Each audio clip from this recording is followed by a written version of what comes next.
What am I thankful for on this Thanksgiving week?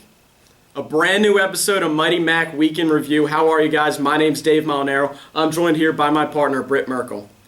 Men's and women's basketball each had 2 games this past week as they look to get into the win column. Men's basketball was on the road twice this past week. They suffered a 58-50 loss to Widener last Wednesday. Junior Ron Melton led the way with a career-high 15 points, and sophomore Roy Farrell Jr. chipped in with 13 points. The Mighty Macs came back from double-digit deficits twice, but were unable to take the lead. On Saturday, they traveled to Division II Philadelphia University and came away with a 77-45 loss. Matt Simon led the way with 9 points on 3 3-point field goals, and Devontae Hodge and Joshua Smith both had career-high point totals.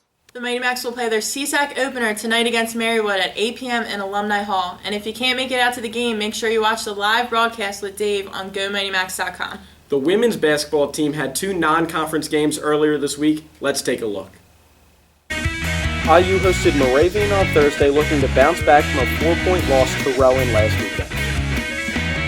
On in the first half, Sarah Smith steals the ball and hits Lindsey Kress on the fast break for an easy 2 points to put the Mighty Macs up 10-6. Later in the second half, Adriana Shasha gets this steal and goes coast to coast to put Immaculata up 39-36. With the Mighty Macs trailing by 5 with just over 8 minutes remaining, Sarah Smith takes this pass on the baseline and hits this baby hook to put the Mighty Macs within 3. Moravian on a run, Meg Gallagher banks in this short jump shot to pull the Mighty Macs within 8 points as they attempted to stay in the game with a score of 69-61. Late in the second half, Sarah Smith drives, taking on 3 Greyhound defenders, making the basket, gets fouled, and converting the old-fashioned 3-point play. She scored 24 of her game-high 26 points, but the comeback fell short and the Mighty Macs lost 84-80.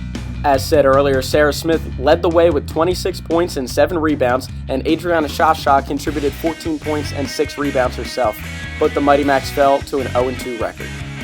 To rebound on Saturdays, they hosted DeSales. Brittany Merkel takes this great entry pass from Alison Zimney, gives us a little drop step, and gives the Mighty Macs the early lead. The Mighty Macs turned up the defensive pressure, and Sarah Smith gets this steal, and the Mighty Macs go on a 2-on-1 fast break, and Adriana Shasha gets this easy layup. Late in the first half, Mackie Fitzgerald hits nothing but nylon on this long 3 as the Mighty Macs take a 1-point lead into halftime.